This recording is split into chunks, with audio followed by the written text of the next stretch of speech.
Could you talk about that?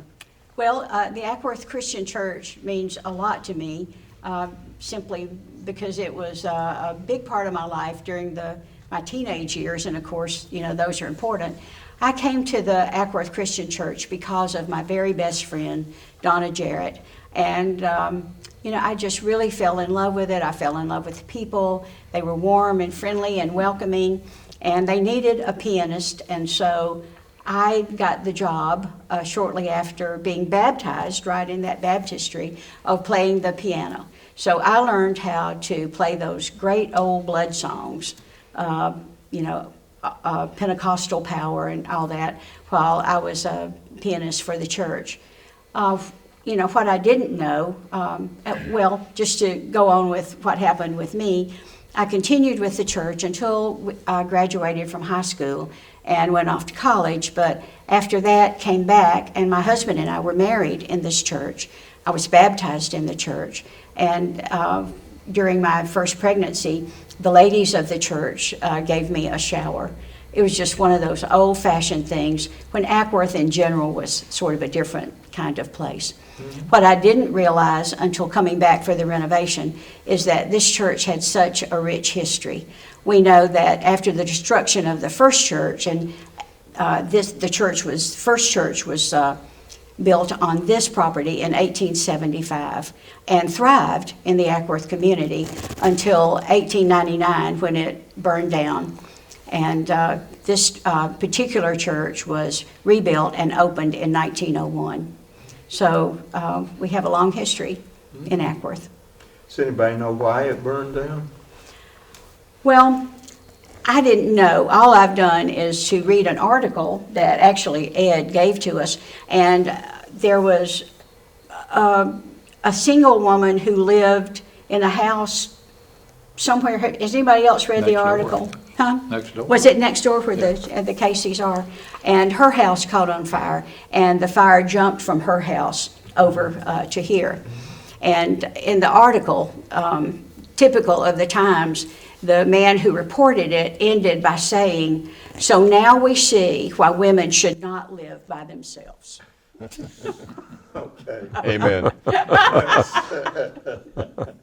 When you were a member here in the mid-'60s, was the structure essentially what's here now, including the rooms behind? Those rooms were, everybody back then called them the new Sunday school. Mm-hmm. So those rooms were already there, but apparently had probably been built in the late 50s. And the Farrist family, who several of the men laid block and poured concrete. I mean, really, that was their profession, and they were largely responsible for building those. And of course, the configuration of the pews was entirely different. Mm-hmm. Mm-hmm. Now, the window behind us, who was the woman? It's given in memory of Ruth. The name is Ruta Kozlovskis. Okay. And I think it's a really neat thing about how this window and all happened. Ruta Kozlovskis was a woman who is from Latvia. And in World War II, she had, about the end of the war, she had 2 small children, and her husband had been killed in the war. Mm-hmm. So just really bravely, she realized that she had to get out of a communist-controlled country, and she took her children and she went to a refugee camp in Germany, where they spent about 2 years. They finally were sponsored by a Lutheran church in California to come here to the United States. Mm-hmm. And from there, they went to Liberty, New York. They had been invited there by a family that they had previously met in the refugee camp. And from Liberty, New York, I'm not sure how the story goes, she wound up here in Georgia. And the neat thing is that her daughter, Bridget Rowe, now owns the Cedars Event Center down the road. And this is her mother. And the story is wonderful. I hope someday that she'll do an interview for us and tell us about it. But she showed me just several days ago the trunk that they left Latvia with. And it's about this big. Mm-hmm. Wow. So to me, what's neat about the story is that hers is a story of survivorship. And when I think about this church having several reincarnations, I think that the parallel is there, and it's just an inspiring story. Wow. Now tell us about the baptistry and the painting of the River Jordan. How did that come about? Well, when I was, 15, 16, just coming into the church, there was a wonderful lady here, and we all called her Miss Omi, O-M-I-E, and her name was Oma Pitts. And she was one of those people who, with no formal training at all, just was very creative. She could hardly sit still without doing something with her hands. She could sew, crochet, knit, paint, draw. And so I'm not sure whose idea it was, but when the new building program for the Sunday school rooms came about, they really wanted to have a baptistry. And so she painted that mural. Well, actually, it's not a mural, it's a canvas. I thought for a long time that it was painted on the wall, but it's actually a canvas. And that's what she did. She had never married, and she came here to live with her sister. And I think that was her involvement brought about by her sister, who was a part of the Harrelson family, I think, who was members of this church for many years. Okay. Well, now, Ben, you're a current member of the church. Yeah, I'm a trustee. current member. Could you talk a little bit about the Christian church itself, and it's non-denominational, but not exactly, and so on, and just that whole movement that it came out of from the Cane Ridge revival and all of that. Well, it's a denomination that's not a denomination. It was started in Kentucky, and it was basically churches that were going, hold on, I don't want all this central control like we see in a lot of these Protestant denominations. And so they said, Jesus is the head of the church, not a central committee or whatever. So they wanted to run the church by Scripture, and so they started their own denomination. So each church is separate, but they're part of the movement. It's more like a movement instead of a denomination, and so there's a lot of Christian churches out there. You don't hear about it as much, but they're out there. And my wife and my 3 kids, we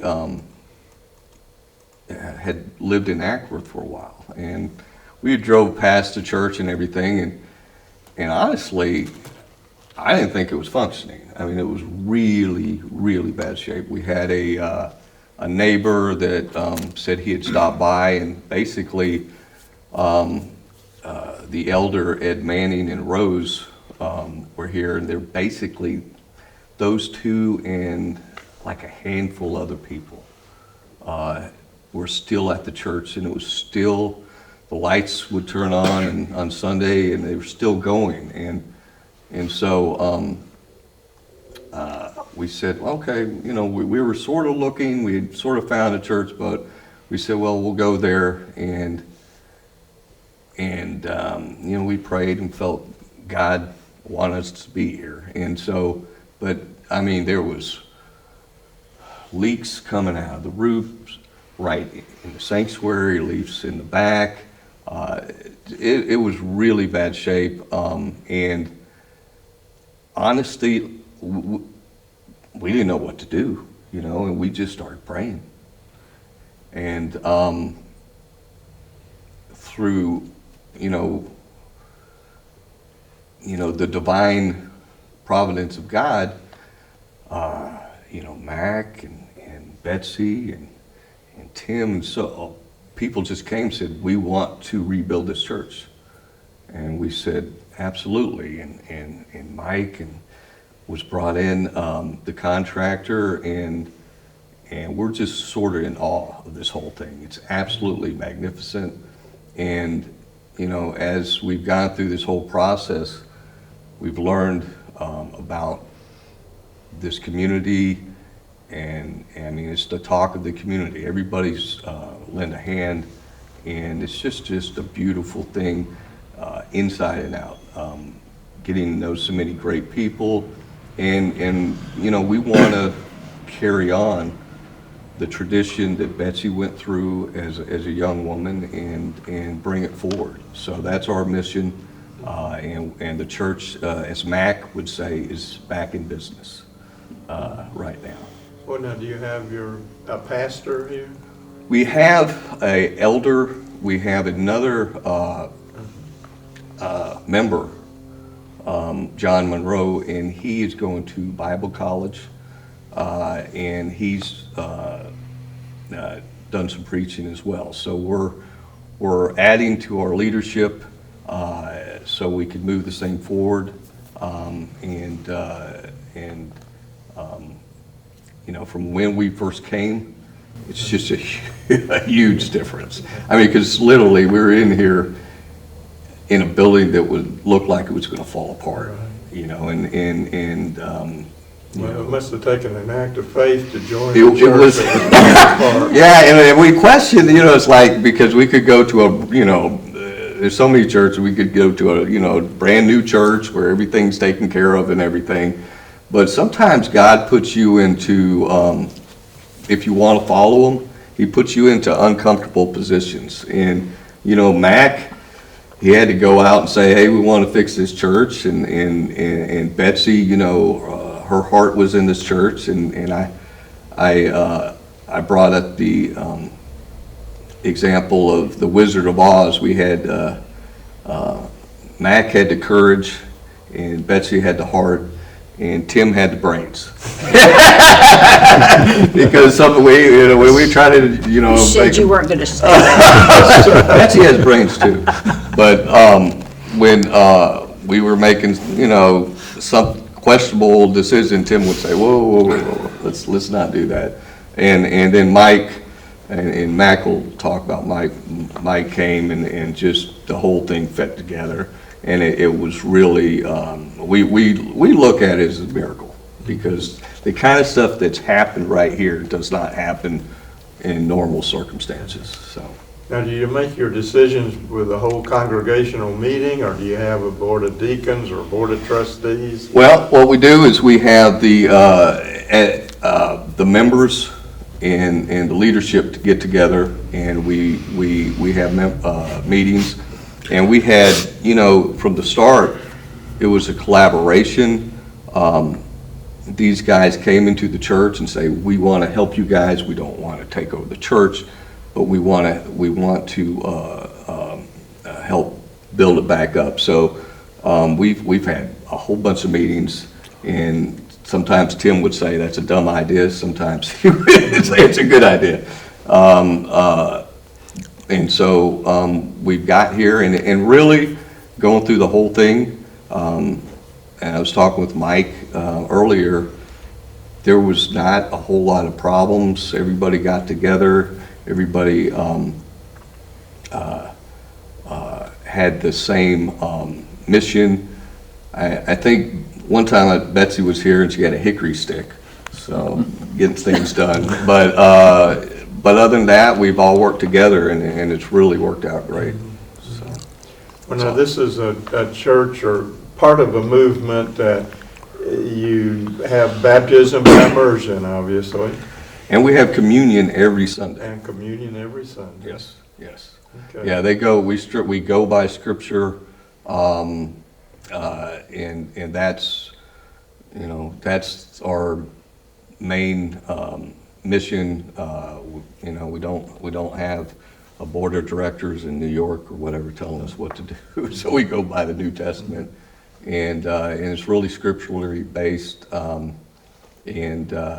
So it's a traditional church, the movement, but we hold the Scripture as in communion as being so important to our faith. How many members do you have? At this point, well, we have a lot of members that that, have moved away or can't come. I mean, the church really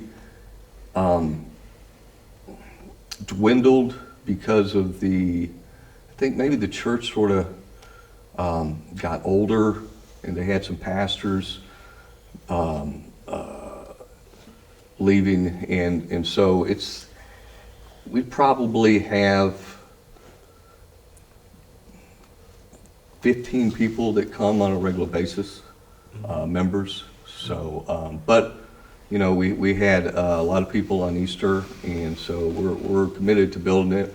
We're going to get we're starting a women's Bible study, and we'll have a men's, and then we're going to get a youth class. And we're talking about maybe having live Christian music on Friday nights.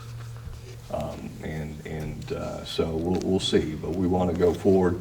The building is just part of the picture, and if it's empty, it's sort of useless. So we want to fill the seats, and we want to tell people about God and what He can do to change their lives.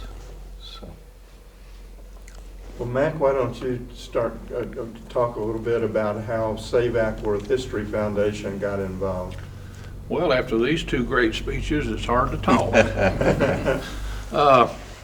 I got approached by Kenny Parrott. He lives across the railroad up near the Baptist church, and he was coming over here to the church. I guess he came to a few meetings, Ben.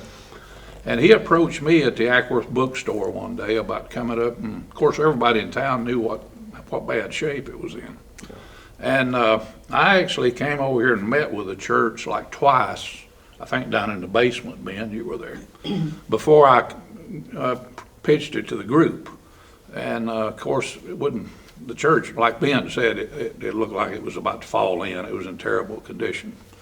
So then I talked the group into coming over here, and I think we had about 3 meetings as far as was that about right? That's about right. And at one of the meetings, Tim had been doing some research at City Hall on this building and discovered they owned a house here in town.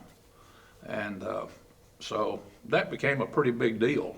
The house had been sitting empty for a couple of years. This is a parsonage? It's a parsonage house, yes. And they had owned it, I think, since 1959. I believe that date's right.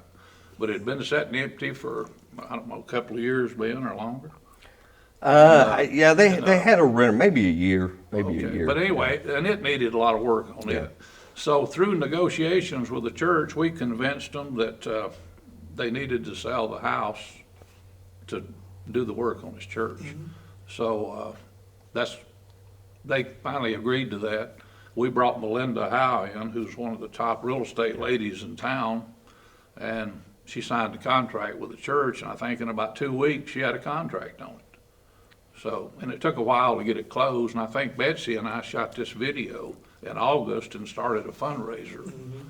And sometime between the time we shot that video and October, the house sold.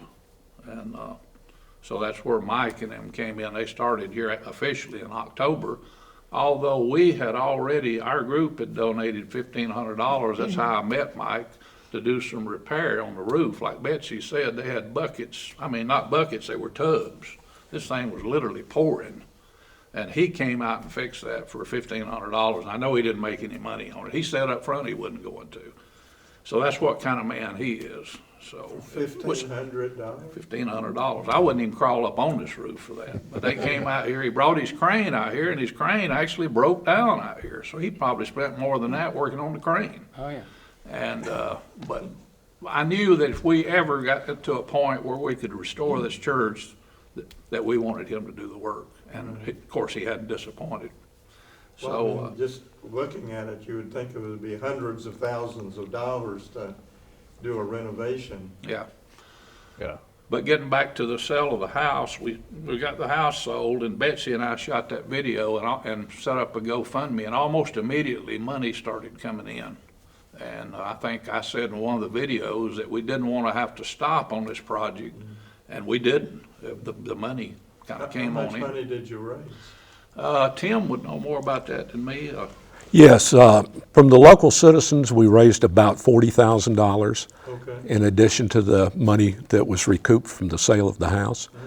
Also, in addition to that, we had businesses that donated services and materials to us that amounted to about another $5,000 or $6,000. Wow. How big was the house that the parsonage? It was about a 1,200 square foot house. Okay. So not a real big house. No, a small frame house, but it had a very good location adjacent to Lake Acworth.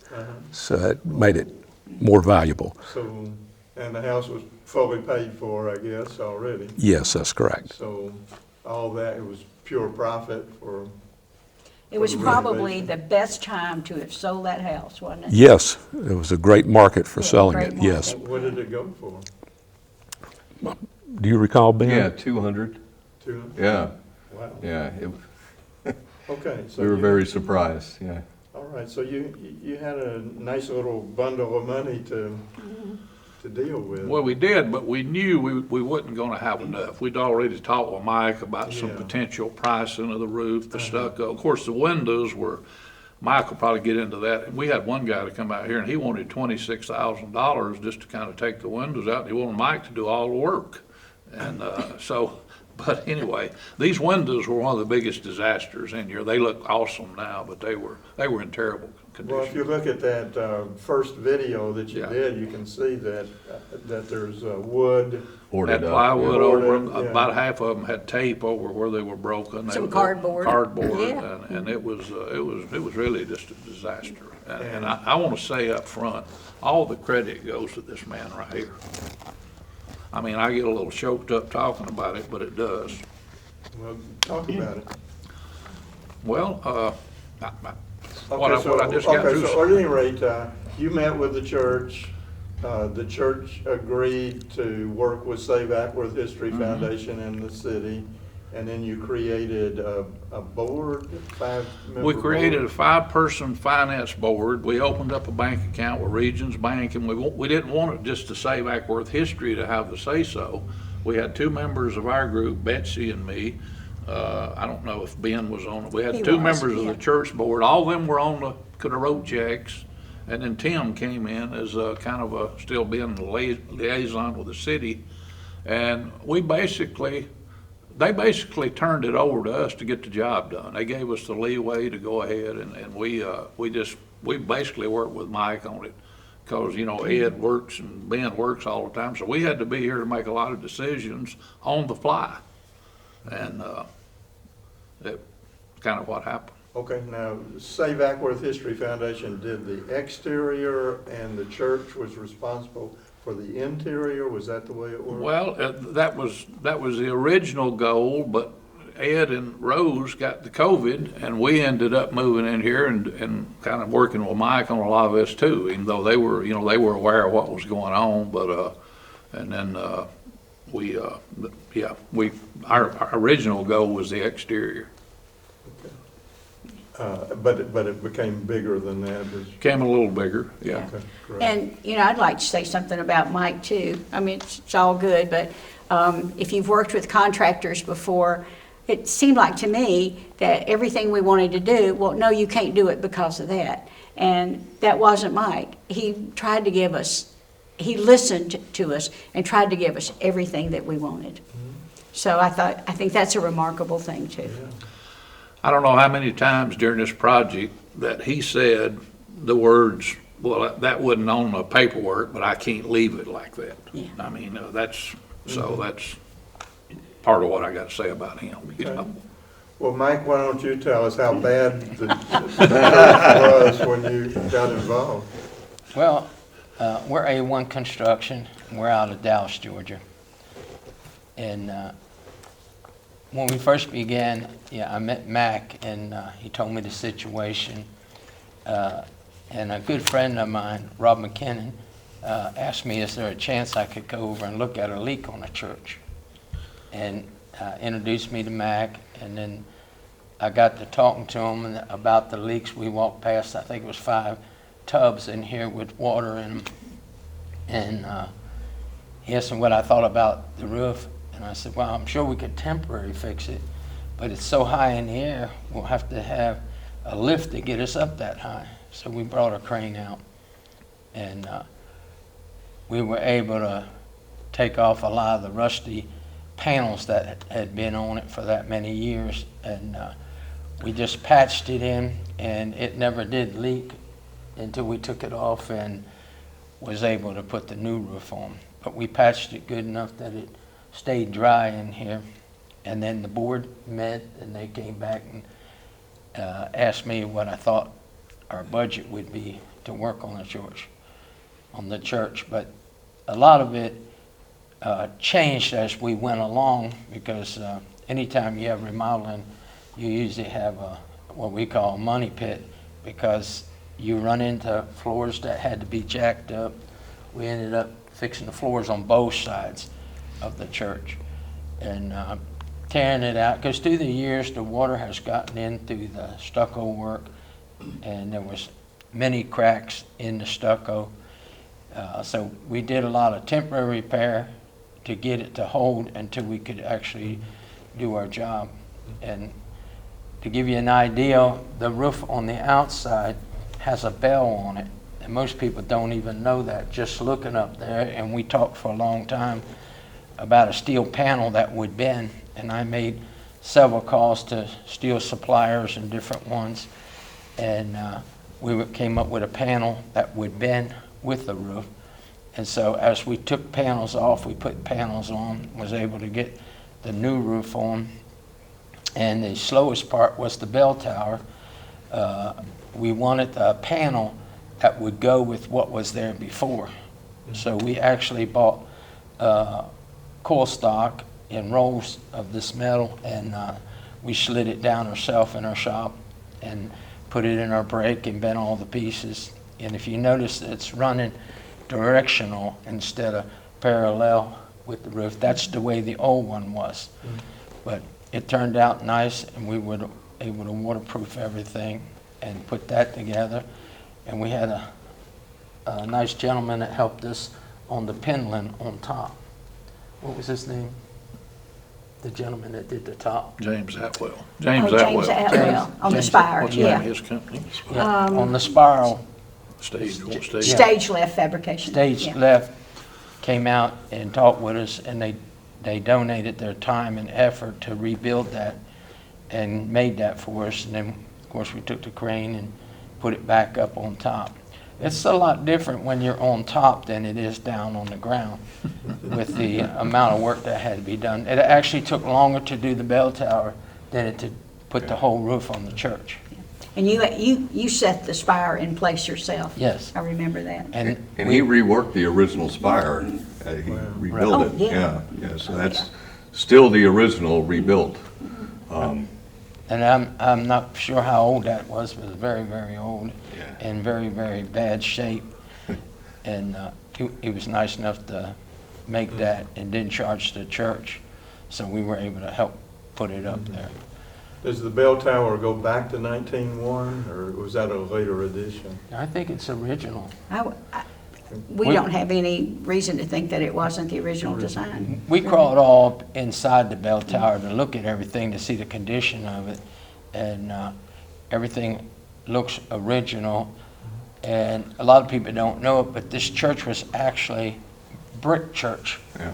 for a long time. And then, was it in 1985 or something, they came in and stuccoed it. Did you give any thought to going back to the brick, just leaving it brick instead of stucco? Not really, because once you put stucco on brick, if you tie the stucco product with the brick, it doesn't come back off. You'd be better off to take all of it down and start over. But it had a lot of issues on the stucco work with a lot of cracks, and we had leaks in a few different places that had to be seriously corrected. But we were able to get our people out here after we replaced a lot of the rotten wood, and some of the soffits were built different, and we had to rebuild the soffit on the left to match the right side, and then we were able to fix rotten wood and come back in and prime it and get it painted and then get the stucco work done. on it. Could you tell what the original roof was, what it was made out of? Yes, it was made out of steel. I believe the panel was it 19-something? There was a date on the panel. One of them had 1924 on Yeah, it. 1924 was on some material. So we believe the roof probably was roofed several different ways and different times. That old cedar shakes, the original roof, would fall down into those buckets collecting water. Yeah, he said one time they were preaching and a squirrel fell through one of the panels. And everybody looked at it and they kept on with the sermon. And we That also- sounds like a country song. Yeah, yeah. We also had a bell up there, and I believe that when the church, I think the Union Army had taken it down, and the widows came and begged for the bell. They gave, and so there's a history with the bell, but they did the renovation in the '80s, and the bell's missing. So we're still looking for the bell. If anybody knows where it is, we'd like our bell back. Well, now, the original church on this property was 1875. Couldn't have been the Union Army, Well, the bell, but the bell. yeah, Okay. bell. Yeah, possibility that it had come from a previous church and transferred over to here. I don't know. Yeah, we don't know, but we are looking for it, so. So if you see a bell, Yeah, Okay. yeah. Well, you've done everything else. You need to have a bell. We need to have a bell, and I got a 9-year-old that would love to pull on it. well, we can go to the windows, I guess. Yeah, please. Next, the windows was a big issue. As Max said, we called different people to come out and help us sort of figure out what to do with the windows. And the one gentleman said it would be $26,000 to redo the glass in here, and you would need to take each one of the window panels out and bring them to us. So when we get the new and put it in, you can come back over here and put them back in. And we thought that's a lot of work for what they were going to do, and we were going to be the ones taking it out, boarding it up. So it just kind of made sense for us to take it over and do it. And we had a hard time finding a lot of the glass because it was all over. Some of this glass, I think, came from Texas and different parts of the United States to get this put together. But it turned out real nice.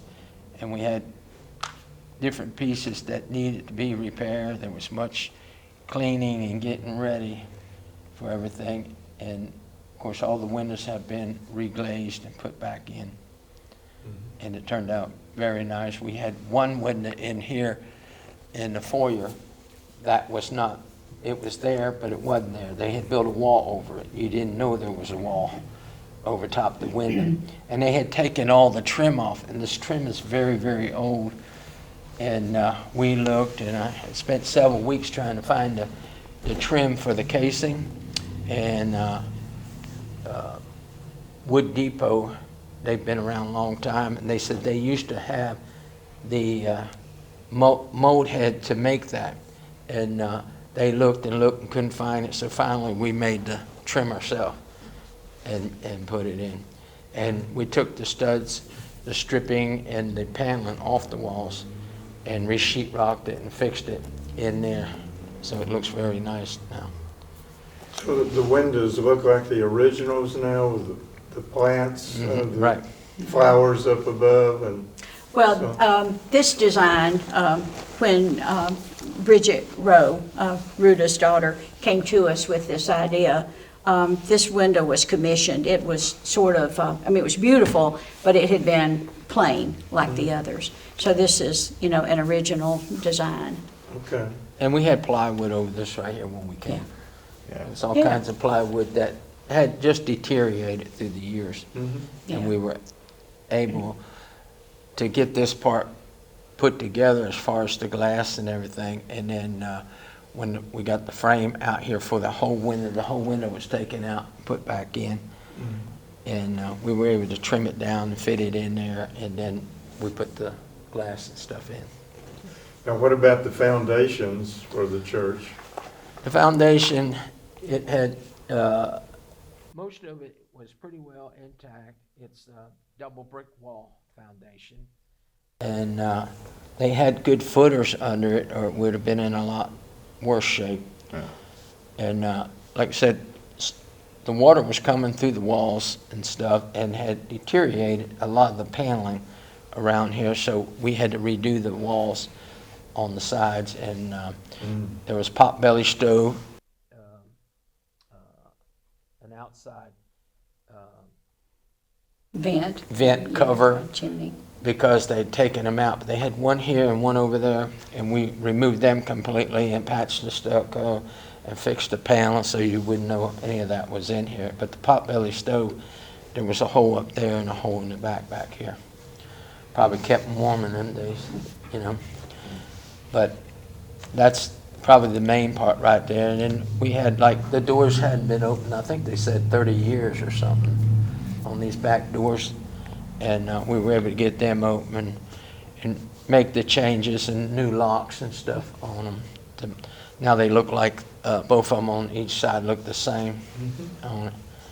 And we had changed, you know, some of the wiring around to fit the exit signs and stuff. They didn't have that type of stuff, so we had to come up with some of that. So when the power shuts off now, these safety lights will be coming on it. But we went ahead and put new gutters up, and then we put a product called Pettit around the top of them, which keeps them from having to go up there and clean these gutters every time. So I think that's going to be a big part on the maintenance to help take care of it on it. He redid the ceiling up here as well, which is really deteriorated. Yeah. And I think originally when you fixed this leak, there's another one in the back that was leaking down in the basement, and you Yeah. fixed that with the $1,500 that went towards that too. So it was Went a long that was way. a good deal. Yeah, but it turned out real nice, and I really think the biggest thing is there was a lot of people that pulled together to make this happen, and it's for the community. I've never been this involved in Acworth because I live in Dallas and I came from Woodstock, and I've worked over here, but I've never been this involved with the local people here. That's for the great job that they've all done. And it really was a team effort, and a lot of people gave a lot, not just ourselves or A1. There's a lot of time put into the people that have spent here that nobody even knows about. I probably know more about it because I've seen it. I noticed how much Tim did to fix these pews. Yeah. I was going to ask about the pews. They look fabulous. Yeah. They weren't always that way. Yeah, they've been cleaned. No. And there was a lot of people I saw down on their hands and knees in here, I'm sure praying, but cleaning these pews and bringing them back to life. This young lady right here, she spent a lot of time, and I seen I a was lot of cleaning the people do it. pews, and he walked by me and he said, "When you're down on your knees, you're as tall as the trees." Well, it looks like the material is this new on the pews? Well, it would not have been there in the 60s. So at some point, you know, there was a upholstery placed on the pews. Yeah. Also, this church was arranged so that there was no center aisle. And it was an awkward kind of situation to deal with. And I think the congregation had wanted something different, a center aisle. So somehow or another, Tim got a drone with a GPS flying over the church. I don't know how he did it, but he rearranged these pews. The shortest ones were how long? We had pews ranging in length from 7 feet up to 13 feet. Almost every pew in the place was a different size. Well, what we did was we came up with an arrangement. If you'll notice, none of the pews in here are the same length. They taper down as they go to the front. And we had to come up with a design that they could be laid out that would look symmetrical and yet utilize what we had. So we used computer technology to move pews around on a screen until we got the design that we wanted. We is him. We had nothing to do with it. But the upholstery looks fabulous. I mean, you'd expect to see some stains from somebody, drop some coffee or something on them. And you don't see pews in a lot of churches these days. It's getting to be unusual. And people, when they come in here, that's the one thing that was in pretty okay shape. But we Rain coming through. we moved the pews from the rain. But I will say this: every time I would come here, almost every time Mac was here, and so every day Mac was here, and just checking things out, making sure. So he doesn't take a lot of credit, but he deserves some credit. He every day he was out here. I don't know if his wife kicked him out of the house and said go to the church, but every day he was here. Hit the church. Well, now, did you have to do any work in the pulpit area, or was that in good shape? That was fairly good. We've had to cut into the platform to check on wires, different things down there, because there's a compartment over there that really didn't have an access through it, this side over here, so we checked down in there and everything. And like I said, it's not one person, it's everybody pulled together. There's so many things that are unforeseen, that people did things that nobody knows about, but all the credit goes to the Lord, So it's not a big me or a little me. It's everybody put together, including the church people had to make a lot of decisions, and some they weren't for sure about. And Mac helped them along a lot, and Tim helped them along a lot. Betsy, Betsy with the hickory stick. there you go. No, You watch that. but it's a good community thing. Everybody pulled together to do their part, and that's the main thing, I want to say one more thing about Mike and his crew. All the guys that work for him, I guess I've met his whole crew. He's got 20, 30 men works for him, I don't know. They all have the same attitude as he does. I mean, if they're doing something and I walked up and asked them to come do something else, they just immediately go do it. I mean, they just all have great attitudes, and they mirror him. So I wanted to say that. So it's what a great company he's got. Good. Was the air conditioning and heating system in good shape, or did you have to do major renovations to it? They did some major renovations to it. You can speak to that. Yeah, and we had some issues along the way. Like we had some gas leaks and stuff that we didn't know about. And at one time, somebody had a trailer in the back was one of the issues. And Altoona HVAC came out and helped us to find the gas leaks, correct them, and get it all put back together and everything. And everybody all together has, like I said, made different things to make it a little bit better. There were like pipes coming out the back side of the wall that weren't being used anymore. So we cleaned them out and took care of them and repaired the walls. And then, like on the stucco, they were able to pull out these different pieces that weren't being used anymore. And the whole job really has gone really good. And I love working with these people. And there was an issue in the back, how far we could go, because the budget, is only as good as the people will help. And there's a lot of people in this town want to see this happen. The back there needed correction on the plumbing. Things had to be fixed. I have a cabinet shop, so our cabinet makers made us a vanity back there. And we were able to change out a lot of the hollow core doors and make them solid core, which allowed us to cut the doors down, make Dutch doors and different things they needed, and put them all back together. Because when you have a building this old, there's a lot of shifting that a lot of people don't know about that goes on in a building. but we were able to fit the doors in and make them good, because we tried to keep everything as original as possible. And I think we've done a real good job staying with the whole thing. And everything in here, like I said, is done. There's a lot of volunteers with people that's really put their heart in it. And it's still got a long ways to go, but this is such a great start for this church. Well, I was going to ask about that. What's still left to do? There's some remodeling we'd like to see done in the future, maybe even to some of the Sunday school rooms and stuff like that that's in the back, which they're working on trying to get it better. And downstairs they have a nice area down there, and we need some more money to raise to help them to make the downstairs a little bit better, like a fellowship hall.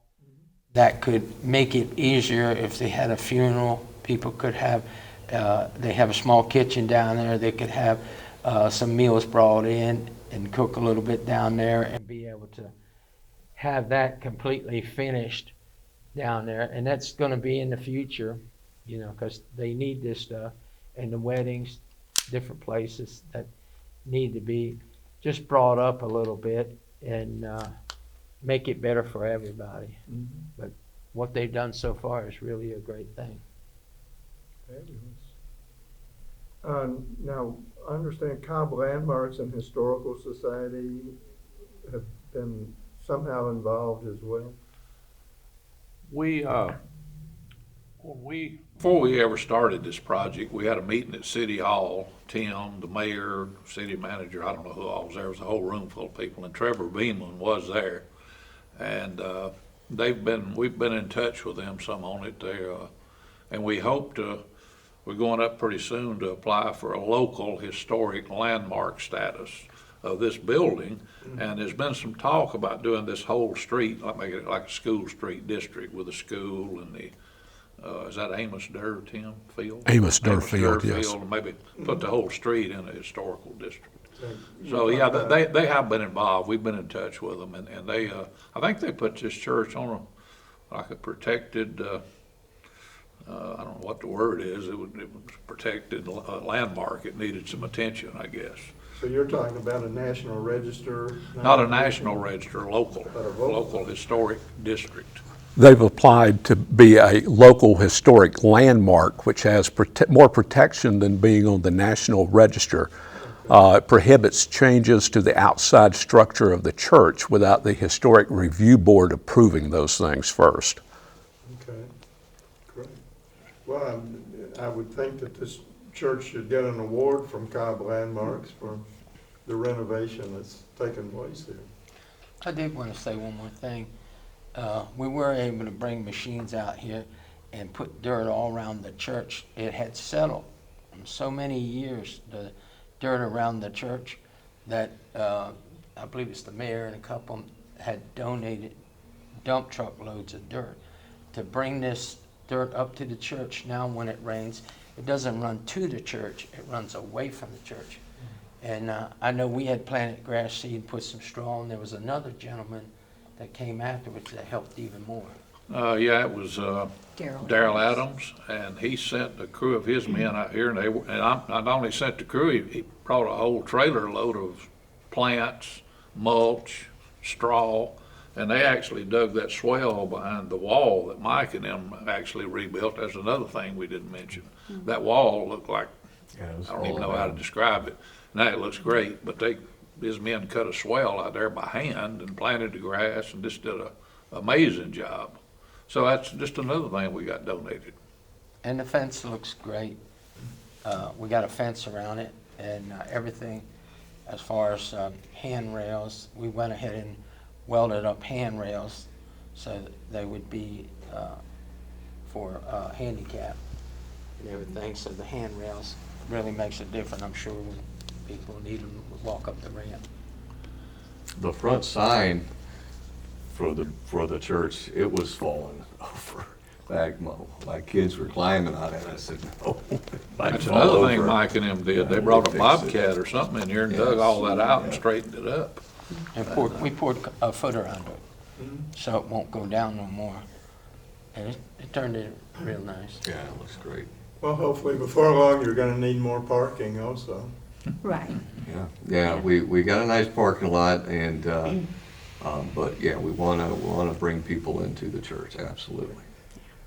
Well, have you planned a big celebration yet of the completion of the renovation? Well, we had a big Easter service and we have a celebration with the mayor, ribbon cutting and all that. Yeah, that's gonna be, Betsy found out today that the plaque, we got a big plaque for all the donors, and it'll hang out here in the foyer. That's back, right, or it's being shipped.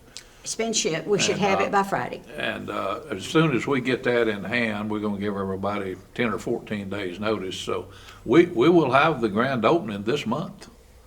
And we hope to have a lot of people here. So I want to say one more thing. The mayor made a statement the other day at his State of the City. He said, I don't remember his exact words, but he said this is one of the most unique projects on a church that's been taken on in the state of Georgia. I don't know about that, but I do know that for a small volunteer group, I think it's one of the biggest ones I know of in the Cobb County area. You know, we only got like 6 board members, right? So I think we're just proud we could do it and be involved in it. Good. And I'd like to say just one last thing. It seems like we're coming to a close. Yes. Mac Turner is a leader, and I think we all know that, but he's really our dreamer in the History Foundation. And there were times here when, I mean, we faced all kinds of obstacles, and it seemed like, you know, Mac's faith and his love for Acworth, we just, you know, kept on walking through them. And so he has a lot of gifts, and one of it is that he loves Acworth, he has a lot of imagination, and he is a likable guy and a leader. Thank you. And I'd like to say something. When you work for Mac Turner, you've got to get the price down in order to get the job done. But he's a great guy, and him and Tim and everybody together here has done a great job. I don't think you could ask for any better.